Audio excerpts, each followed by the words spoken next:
my job is to help the students, no matter what age they are, to discover the knowledge themselves. Students can come out with really totally different understandings of a literary text that just are mesmerizing. They're like, whoa. We're living in very interesting times, and kids are becoming smarter and smarter, and it's all this exposure to information that we live in is just making them more practical in a way. They assured me one more time that love is what we need. You cannot teach what you don't have. It's a lot more important to learn how to find the knowledge than to actually memorize it, because, come on, we have Google. I'm happy we have a next level section with teachers teaching abroad. Actually, I think you invited our new guest. Again, I'm eager to hear what she's gonna share with us. Can you present her? Yes, of course. With us today is Neely. Hello, Neely. Hello. Hello. Very nice to have you here with us. Neely is coming as a recommendation from another teacher that we have already recorded, and her name is Teddy, and her episode was very, very nice. So when she said that she has a teacher that is not a Bulgarian, but is teaching in Bulgarian, we said, of course, that's 100% our match. So yeah, very glad to have you here, really, Neely. Thank you for having me. Thank you for the invite. It's a pleasure to be here. Okay, we can start with our common question that is always there. How do you perceive yourself? What do you think about yourself? Do you think yourself as a teacher or as an educator or something else? Well, I perceive myself as a facilitator of learning. So my job is to help the students, no matter what age they are, to discover the knowledge themselves. And I just lead them through the path, because at the end of the day, we all need some guidance when we're trying to learn new things. Sometimes I assume the role of the teacher, because it's absolutely necessary in some technical part of the studying process, of the learning process, but I prefer to be a facilitator and them to discover the information on their own. Okay, that's very interesting distinction. Can you elaborate a little bit more? What is for you the difference between a teacher and a facilitator?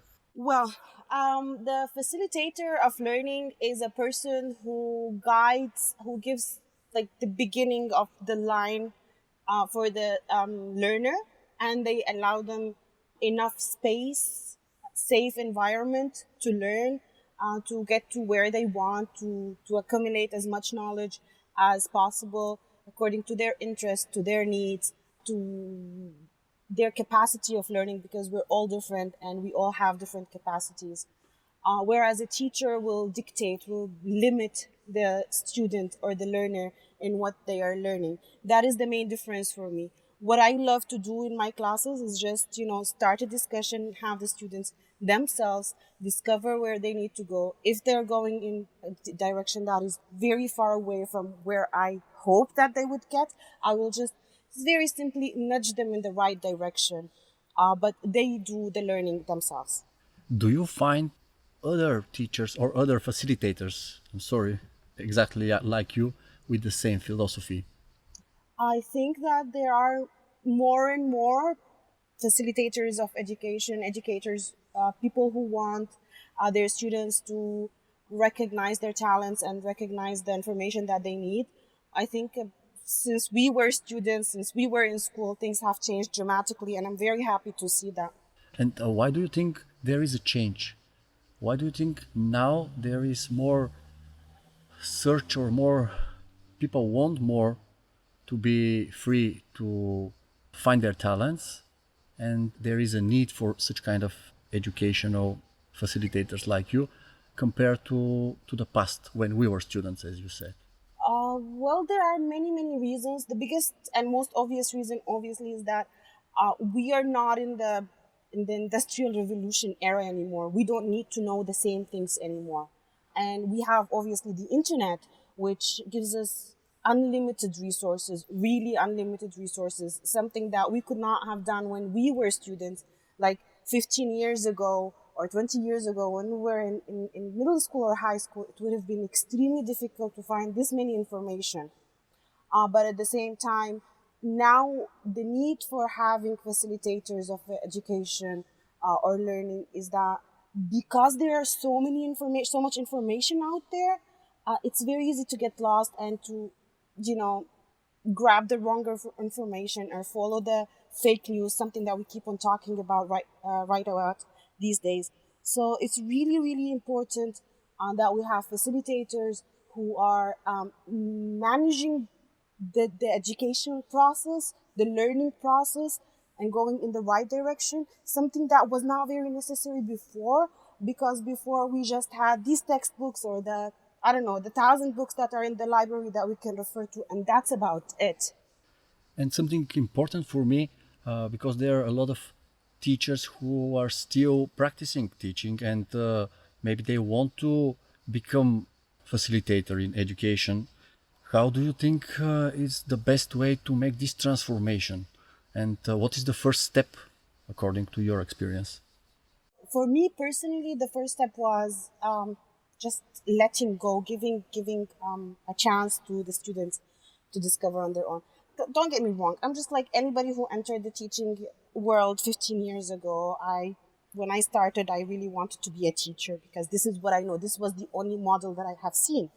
And it took a lot of courage and it took a lot of, I don't know, effort to say, okay, stop doing this and let the kids discover the information on their own, give them the freedom.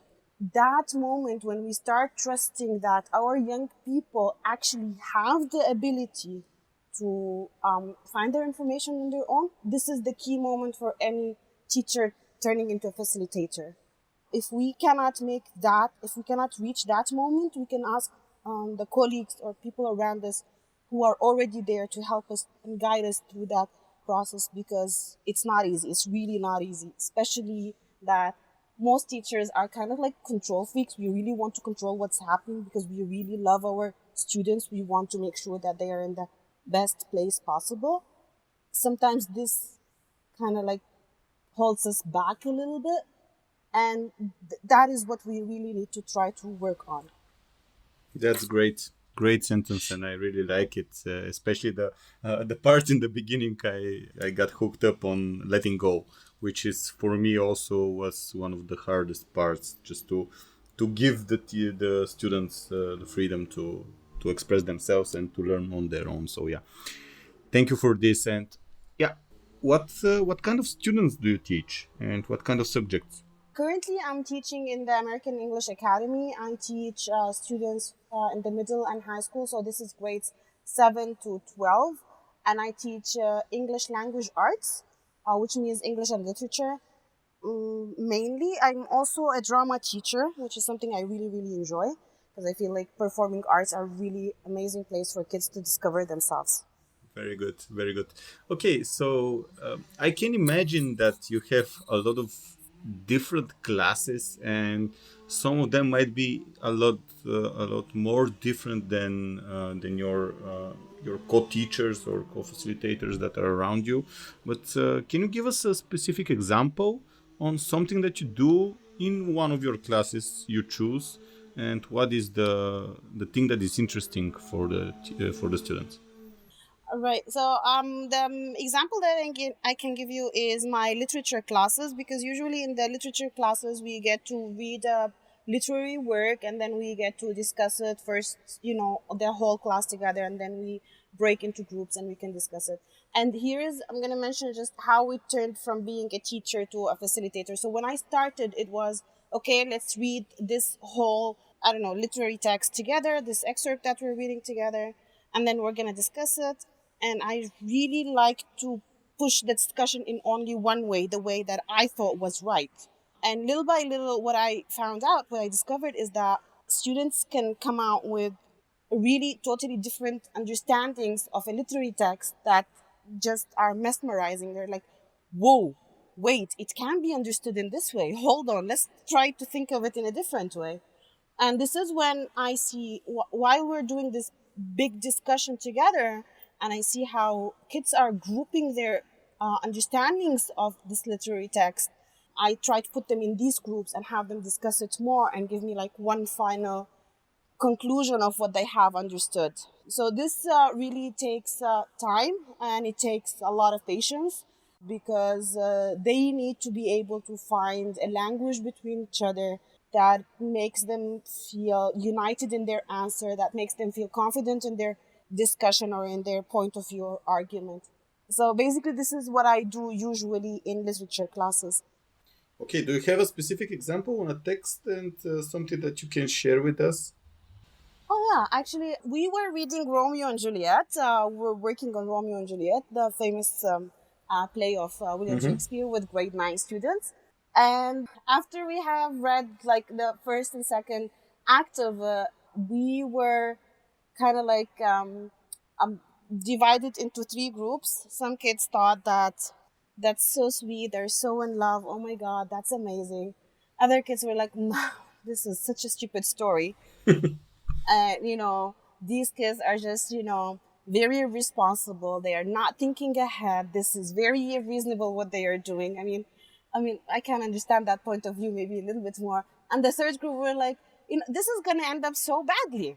Like, okay, all of us have learned what is the outcome of Romeo and Juliet, but I love the way they were discussing it. It's like, this is going to end up badly, and not only for them, for everyone. And it was really, really nice the way that they were like, oh, no, but yes, it's going to end up badly, but it's such a sweet thing to be in love, to be, so happy. I'm like, oh, come on, this is so irresponsible. You have to, think about a little bit more than yourself and this love story that you have. The discussion was really interesting, and it took us a little bit more time than I expected, but it kind of like gave me an idea about how different kids think about such love stories, supposedly. Sounds very practical way to approach love. to foresee what's gonna happen when both young people in love who are from different families and they hate each other, and these young kids foresee that they're gonna end badly. Yeah, I've never think about this story like this, so you made me consider the story from another perspective. Oh, trust me, I had the same feeling as well. I was like, okay, when I was your age, I just thought it was sweet. I did not think that was going to end up badly. I did not think about Exactly. it this way. Exactly. I believe kids, we were living in very interesting times, and kids are becoming smarter and smarter, and it's all this exposure to information that we live in is just making them more practical in a way, which is sad, because you want the romance to stay, but at the same time that makes them very, very smart and more ready for life than we were when we were their age.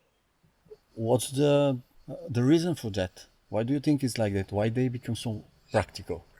Oh, well, I think it's just the exposure, as I said, the exposure to information, the amount of do you remember when we were 15, we really didn't watch that much TV, and we For didn't sure. watch so many stories that end up with heartbreak. We just were so busy trying to study all the things that our teachers gave us, which turned out not so very useful at the end.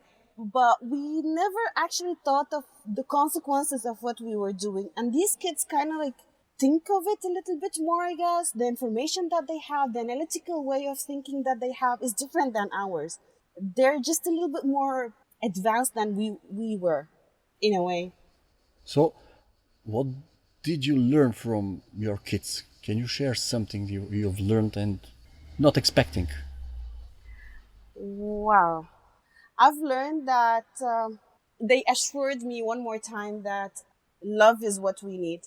Not the Romeo and Juliet type of love. No, caring for each other and caring for what happens to the people around us is very important. When you see how they're working in their groups and how they care about each other, and They care about what is coming out from, from their group as, an outcome of learning. This just makes me feel like, yeah, love is what we need. Loving ourselves, loving people around us, loving the learning process. Just, this is very, very important. This is one thing that I've learned. And the other thing that I've learned is that although sometimes we think that children might be, children, they can be a lot smarter than adults. And they can be a lot more real than adults. I totally agree with you. Yeah. Okay, you said love the learning, and I do love that sentence, and I do love learning also and teaching the kids that I am also involved with.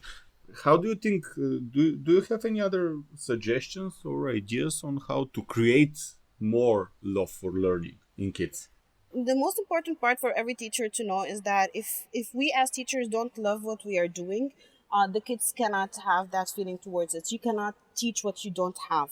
So Yeah. we need to love what we are doing very, very, very much. And we have to always create a safe environment for kids, so they can express themselves without feeling the fear, without feeling, prejudiced or worried about what they are saying. When they feel safe, they will feel more sure of what they are doing. They will feel more confident. And this little by little turns into love. When we teach with passion, when we direct the learning with passion, they will find what they are passionate about. And there is no wrong answer in many, many things. Well, maybe in math, but there are no wrong answers when you're trying to find what you're passionate about. So let them find what they're passionate about. Help them find the right way when they are a little bit lost, but don't hold them back. Just let them go. Yeah, great. Actually, when you mentioned math, we do believe that by trial and error is the one of the best ways to learn something new.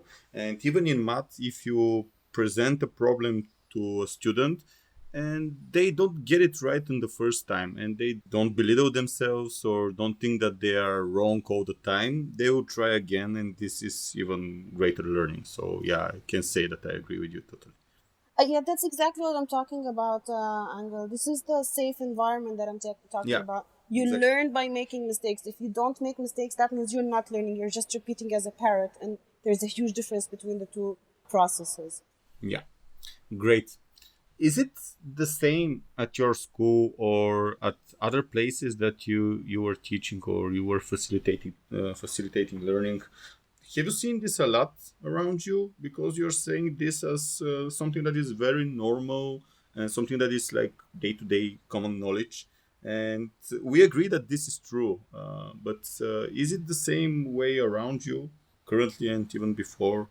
I have to say it hasn't always been like this. I am so lucky that where I am working right now, where the staff that I'm working with, the colleagues that I'm working with, they're all amazing, and they all think of the learning process the way I do. So it's kind of like a school direction in a way, not something that is forced to us, but we all believe in it. But it hasn't always been this way, and I have been in positions where I was asked to teach in the old-fashioned way, and it has been a very big challenge for me. I actually have left jobs because of that, because this is not what I wanted to do. At the end of the day, we have to know what we're doing. Luckily, I had the chance for the past 2 years to meet other colleagues here in Bulgaria who are teachers, and I see that little by little, Bulgarian teachers are heading in that direction. Maybe not as fast as I would have loved to see, but we're getting there, surely and steadily. How can we help with this process? What do you think that we can do? We as the three of us, we as the two of us, me and you as teachers, and Victor as a facilitator and also an educator, and we as an, how can I say, as a community, how can we make this happen even faster? See, one of the obstacles that I have found here was that even if the school and the Ministry of Education and every facilitator of education out there believes in this way of teaching, we still have the parents who want us to teach their kids the way they were taught. So maybe we can start from there. We can start from that part that is usually really marginalized, the parent community is very important to be educated on that. So when we explain to parents, current parents, future parents, parents all around us, that things have changed in the past 10, 15 years since you guys were in school, and the needs for our society and the needs for our kids and the process of learning has changed. I think this is a very good starting point. Also, the people we're working with, I mean, sometimes it's really difficult because we're on the younger generation part. It's sometimes difficult to approach people who are older than us, teachers who have a tremendous amount of experience and they're really doing an amazing job, but they really need to update their way of work. So if we can find a way to talk to these people and get them to understand that things have changed a little bit, that would also be a great starting point as well. I think the society in total needs to change the way we look at learning. It's not just memorizing and retaining facts anymore. It's a lot more important to learn how to find the knowledge than to actually memorize it, because come on, we have Google. Yeah. Once we get to that point with the parents and the teachers, this is where we can start working with the students for real. Okay, the point that you make with the parents, it's I can say now hearing it from you looks very common sense, and I haven't thought about it in the same way. We were discussing with Victor and also around us with the community that we need to support parents also, not only teachers and students. And what you're saying is quite similar to this. But what do you think is the first step? Actually, it's something that I've seen. One of my friends, who is a facilitator of education as well, in the Netherlands, that's what they did for their school, was that they invited all the parents in the school and they had like a workshop with the parents. No students involved, only parents. And they explained to them how things go in their school and why do they do things in this way. And little by little, the parents showed their trust in the teachers and in the way of of things, how things are going, and it really helped them move on. So maybe we can do that. Maybe we can, every school can invite the parents that they have and have a workshop with them, or just a discussion, a long discussion, to talk about why are we changing the way we do things. It's a discussion. At the end of the day, it takes a village to raise a child, and parents are the first step in that village. So if we can get to them this way, maybe it will help us do our job. We are thinking about it, and yeah, that's very nice idea. Thank you. Okay, going a little bit backwards, you said that you have 15 years of experience in teaching, and as I understood, just for the last 4 or 5 years you are here in Bulgaria, right?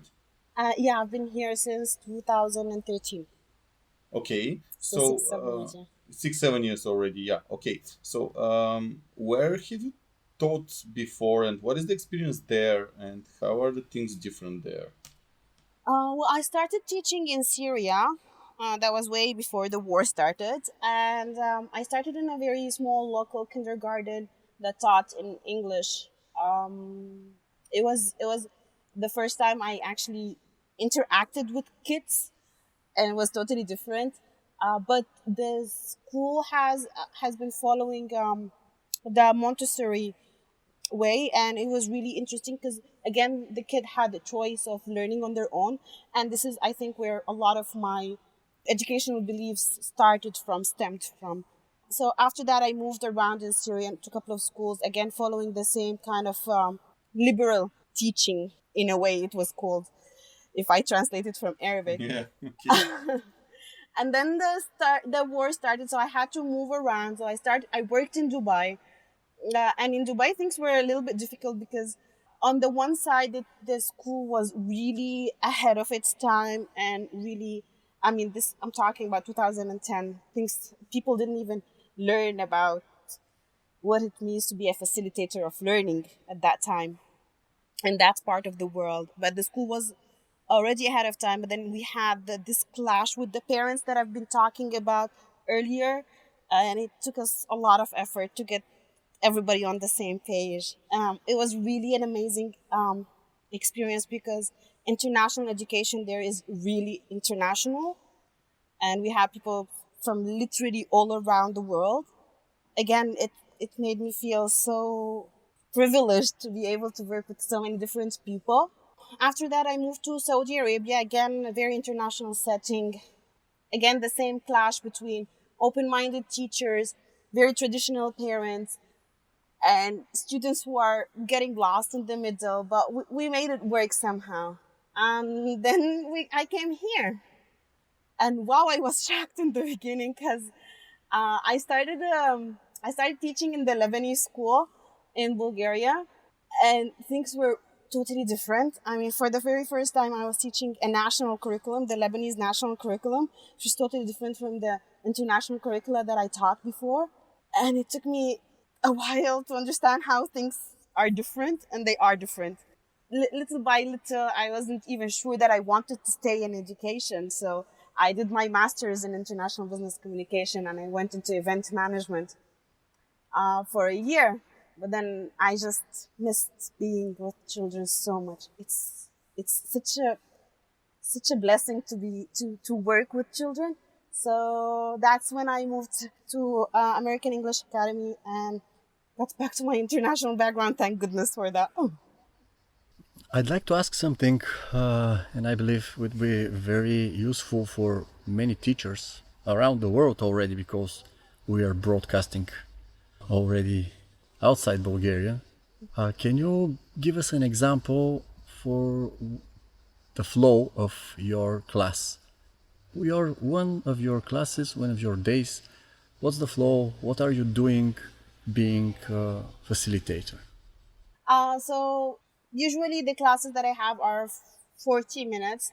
We always start by having a bit of, well, I wouldn't call it circle time because these are not elementary students, but very similar to circle time where we sit all together. We start just by, greeting each other. How are you? In this very important moment when I actually can read how the students are feeling, what's their energy level. Based on that, a lot of my teaching could be modified. Once I get the mood in the room, we start working on whatever we have. So what I usually use, if I'm not doing literature and reading text, as I said earlier, I use the flipped classroom. Also, we watch some video or we start with some provocative kind of question and we start discussing and talking about it. And then little by little, we start introducing the new information that they need to definitely learn. And then they have their free time when they get at least 10-15 minutes. They can use their devices or they can sit down and discuss in groups where they can discuss the information, the basic information that I have given them and add and build to it. Every class, I try to leave some time for them to share with me, with the class in general, what they have learned outside of what I have given them, for example. And usually it's a lot more than I expect them to learn. So I'm talking even about grammar, for example. If we're talking about verbs, for example, what I expect them to know is that the verb is a word that shows us motion, and they come out with all these different definitions of verbs and what verbs can be and how they can be used. So that's where they have their liberty of working. Most important rule in my classes is that we respect each other. Like, no matter what the other person is saying, even if it's totally wrong, and I know 100% it's wrong, if I want to correct someone, even me as a teacher, it has to be very respectfully done. If we're discussing something, especially when we're talking literature, there are sometimes questions about religion, race, politics, things that are very, very sensitive. What we need to do is always be respectful of each other's opinions. Even if I don't believe in what you believe in, that doesn't mean what you believe in is wrong or what I believe in is right. Can we try something? Because I am eager to understand, to see how do you do it, because it sounds wonderful. And for example, if I'm one of your students and I come to your class and I raise a hand and I'm confidently want to say the definition of verb, and I say that the verb is the person who is doing the motion and the action. Okay, very good. Give me your respectful feedback, please. Okay, very good. So once we say a person, that means we're naming something specific. Yes, And when we correct. are naming something specific, we have learned before, because we usually learn nouns before verbs, not because of anything else. Sounds good. Usually, Okay. when we are naming, it's a noun. However, you can name a motion. You cannot name a person with a verb. So if you say, for example, cleaner, you are very close to the verb. You just need to remove the er and stay with clean. And clean is your verb. You are perfect. You are genius. Thank you very much indeed. Yeah. Yeah, that was very nice. Yeah. It is very respectful. I'm totally your fan. Oh, thank you. Thank you very much. Yeah. Thank you very much, really, Neely. It's a very, very interesting conversation. I would like to ask you, going to the end of our conversation, but before that, how did you start teaching at all? By mistake. What do you mean by mistake? So when so my bachelor degree was in English language and literature, and my dream was to become to study drama, like to do my higher studies in drama and to become a writer, basically, a playwright. What happened is that one day with my friend, we decided just to do something more useful than just going to the lecture. And she was like, okay, there's this kindergarten, they're looking for teachers, let's go. They're looking for interns. I'm like, no, I'm not a big fan of children, I'm not a big fan of children. So come on, it's gonna be fun, let's go. I was like, okay. And I walked into that classroom, and for the very first time, I saw a side of children that I loved. Kids who are actually being productive, who want to learn, who give so much love. Oh my God, the love that they give. And I was hooked. So it was totally by mistake. I was not intending to be a teacher. That was not my dream. I wanted something totally different. But it happened, and I am so happy it happened. Great. Great. Very interesting. And yeah, it's I can relate, not me personally, because I've always wanted to teach, even when I was younger, but I can relate to a lot of people around me that they're saying, I don't like children, and when they see that the children are actually doing something great and they're happy and they're smiling, they say, yeah, that's actually nice. It is, of course. So yeah. Okay, you said a lot of things about how the things might be better and how you personally are making it better, and I'm very happy about that. But if you see the two of us with Victor and our organization Znam.be, if you thought of something that we can do about you, anything, to make things better, to help you with anything, whatever it is, what can you wish from us?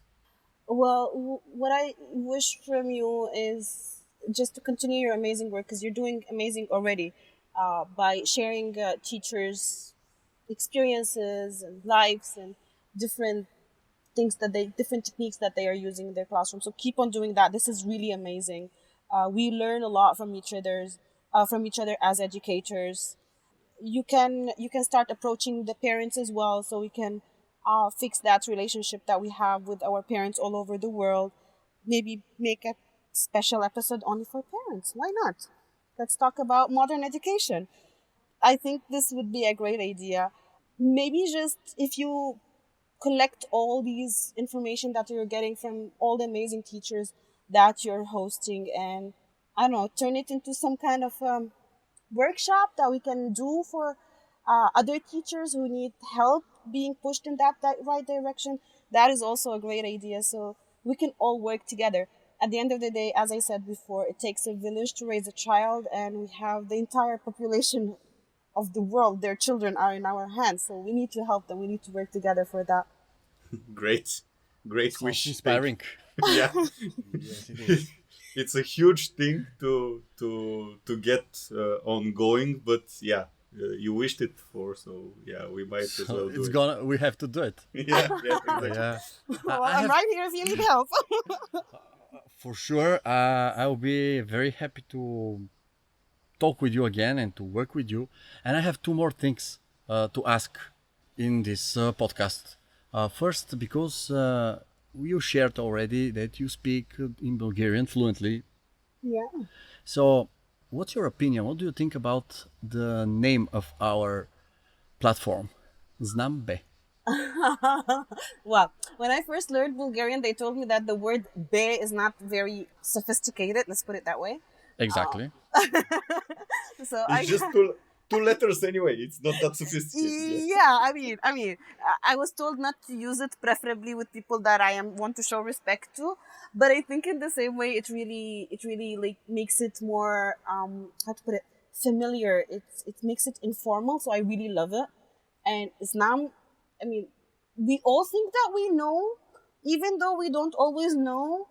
And maybe even if we know, we need to learn something more. So yeah, Znam.bе, трябва да науча. I have to learn. Oh, you're great. Thank you very much indeed. I'll use your arguments as well. You sound great. Thank you very much. And the second one, I'd like to ask you, what's your favorite teaching joke? Man, I'm really not good with jokes.